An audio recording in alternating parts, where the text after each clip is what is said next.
On s'intéresse cette fois aux incendies devenus depuis plusieurs années une problématique en Guinée. La dernière victime était un bébé de 5 mois qui n'a pas pu être sauvé donc des flammes du côté de Lambagny dans la commune de Ratoma.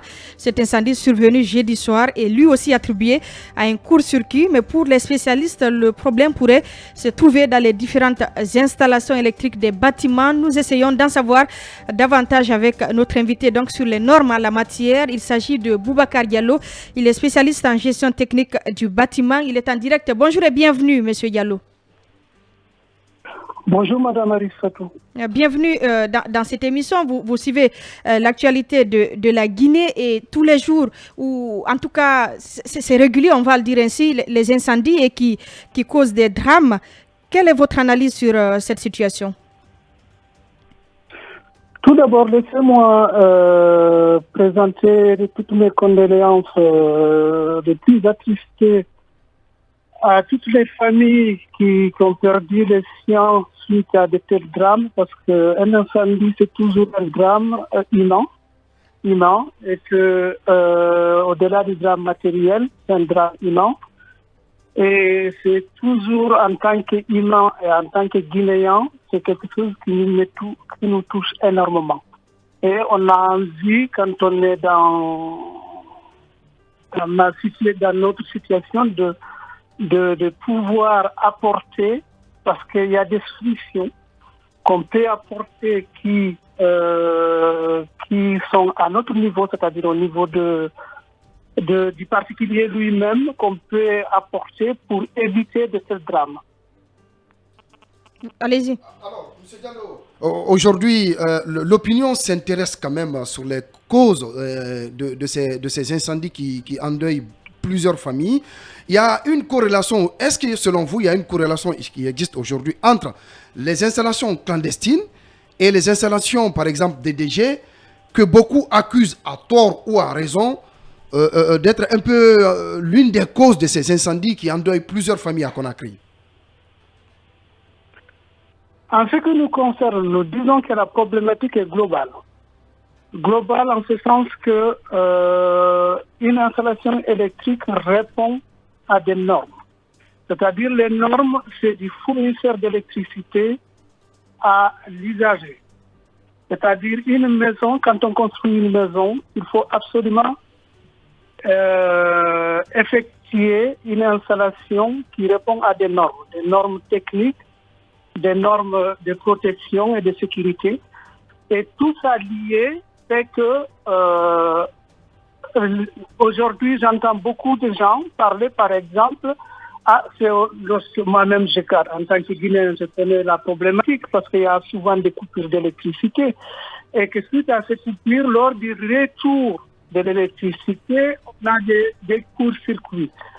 Et généralement, cette problématique, par exemple, est liée au fait que au niveau du local, c'est-à-dire de l'habitat, il n'y a pas ce qu'on appelle un disjoncteur de branchement, c'est-à-dire un organe de coupure générale qui, quand il y a un retour de courant et qu'il y a une surintensité que l'installation ne peut pas supporter, que cet organe puisse couper toute l'installation de la maison pour éviter les courts-circuits, ce qu'on appelle les surintensités, c'est-à-dire l'échauffement des câbles électriques qui vont occasionner in fine des courts-circuits et les incendies.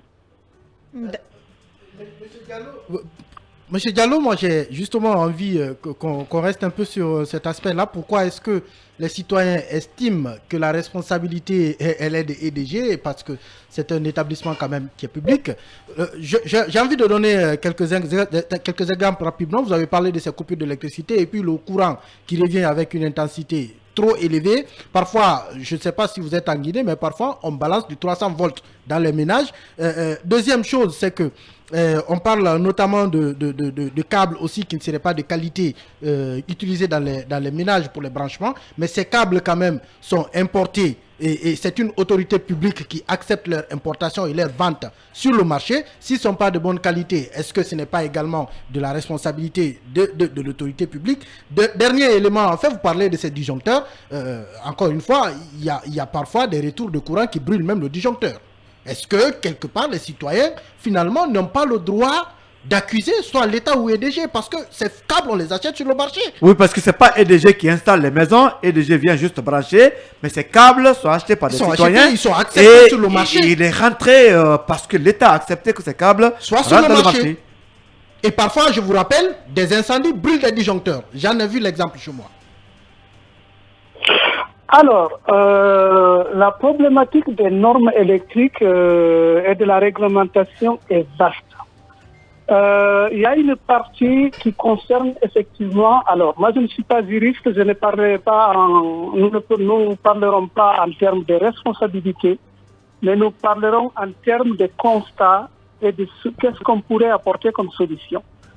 C'est-à-dire, avant qu'une entreprise, un fournisseur d'électricité mette sous tension une installation électrique, c'est-à-dire par exemple votre habitation, d'accord, il faudrait qu'au préalable, qu'il y ait une inspection qui vérifie que cette installation est aux normes de protection pour la sécurité des personnes et des biens. Si vous prenez un pays comme généralement ce qui se passe partout en Occident et même dans certains pays africains d'ailleurs, dans le cas d'espèce la Côte d'Ivoire, où j'ai discuté tout récemment avec quelqu'un là-dessus, vous avez ce qu'on appelle un conseil. Un conseil, ça c'est le cas d'espèce en France, c'est un organisme, c'est une association où on réunit le fournisseur d'électricité, les usagers et les installateurs électriques qui sont censés faire appliquer les normes éditées par l'État. Parce que c'est l'État qui édite les normes. En Guinée, il y a ce qu'on appelle, depuis en tout cas 2016, je vois que la Guinée a adhéré à la Commission électrotechnique internationale qui se trouve à Genève. Et cette commission émet toutes les normes internationales et tous les pays homologues et s'adaptent en fonction de ça. En Guinée, c'est l'Institut guinéen de normalisation et de métrologie qui s'occupe de ça. Et ça dépend, me semble-t-il, du ministère de l'Industrie, du Commerce, du Tourisme. Je ne sais pas si ça existe encore, mais... Le ministère du Commerce, le ministère du Commerce, de l'Industrie et des PME. Oui, tout à fait. De 2016 à 2019, je sais que la Guinée a adopté 103 normes de l'ISE. Et ces 103 normes concernent tout ce qui est câble électrique, par exemple, d'accord? Tout ce qui est câble électrique et aussi, je veux dire, les appareillages, bandits, c'est-à-dire les prises, les interrupteurs, parce que tout ça est cause d'incendie. D'accord. Justement, en parlant de ces câbles, de ces appareils, tout ça, quelles sont les normes? Qu'est-ce qu'on devrait faire? En Guinée, par exemple, pour être simple, je sais que concernant les câbles électriques, la Guinée a adopté, que je retrouve, parce que c'est des références qu'on ne peut pas dire comme ça, je l'ai noté quelque part. La Guinée a adopté concernant les câbles électriques la norme ICE 650-461 et là, au niveau Guinée, c'est NG 06 02 005 461 en 2016. Qu'est-ce que cette norme dit? Cette norme dit simplement qu'un câble électrique vendu en Guinée pour être utilisé par un installateur électrique dans la construction doit répondre absolument à cette norme pour être sur le marché. Alors, mais une question, hein, entre les câbles en cuivre que nous constatons et les simples câbles de fil en fer, qu'est-ce qui est conseillé? Puisque quelqu'un m'a dit que les câbles électriques devraient être en cuivre, non en fer. Mais sur le marché guinéen, on peut colorer le fer avec la couleur de cuivre, mais ce n'est pas le cas. Qu'est-ce qui est conseillé, monsieur? Non, les câbles sont de deux matières. C'est-à-dire vous avez l'aluminium et le cuivre. Vous n'avez jamais en fer. Je voulais dire aluminium. Voilà, et le fer. Et le cuivre ce n'est pas le plus important. Ce qu'on appelle l'âme, c'est-à-dire la matière, le métal qui s'y trouve, n'est pas fondamentalement le plus important. Le plus important, c'est l'enveloppe qui protège ce métal. C'est ce qui est le plus important. Ce qui arrive souvent dans les habitations, c'est que, pour cette partie norme, il faut savoir que la fabrication d'un câble électrique répond à des normes spécifiques. Quand vous prenez, il y a des câbles dans lesquels vous avez 3 fils, c'est-à-dire un rouge généralement, un bleu et un vert jaune. D'accord? Enveloppés, généralement, c'est des câbles noirs. D'accord? Ce qu'on appelle des câbles RDV 1000. C'est des câbles, pourquoi on les appelle RDV 1000? C'est parce qu'en cas d'incendie, sur un laps de temps d'évacuation des personnes se trouvant dans le local, ils peuvent résister à une température d'échauffement de 1000 degrés. D'accord. En clair, en termes de solutions, puisqu'on n'a pas ce temps, qu'est-ce que vous conseillez aux ménages, aux autorités?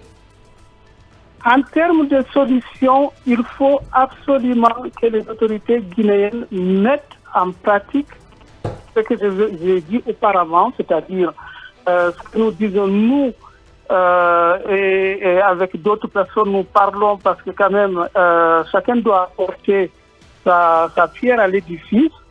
Nous sommes en train de mettre en place quelque chose qui pourrait venir en aide à ces populations, même si c'est en termes de conseils, pour que les gens puissent adopter les bons comportements. C'est quoi ces bons comportements? On est obligé de rendre l'antenne. Monsieur Diallo, ces bons comportements, c'est quoi? Quand vous entendez, par exemple, ne jamais brancher plusieurs appareils sur la même prise, ne jamais faire plusieurs rallonges sur la même prise. Quand vous entendez des grisaillements dans votre interrupteur ou votre prise, ne branchez rien, il faut couper votre installation. Et au niveau de l'État, il faut que l'État normalise les installations électriques et que l'EDG ne mette jamais sous tension une installation qui n'est pas en norme. Voici, grosso modo, parce qu'on n'est plus par le temps, les solutions qui sont accessibles aujourd'hui, c'est-à-dire que les gens puissent vraiment faire très attention, ne jamais brancher plusieurs appareils sur la même prise. Et pour ne pas me répéter, c'est ça. Pour ne pas, il faut toujours faire appel à des installateurs agréés par l'État. Ça aussi, ça dépend du ministère de l'Éducation, parce que c'est lui qui forme les techniciens qui vont travailler sur le terrain. Il faut que ces gens-là soient habilités.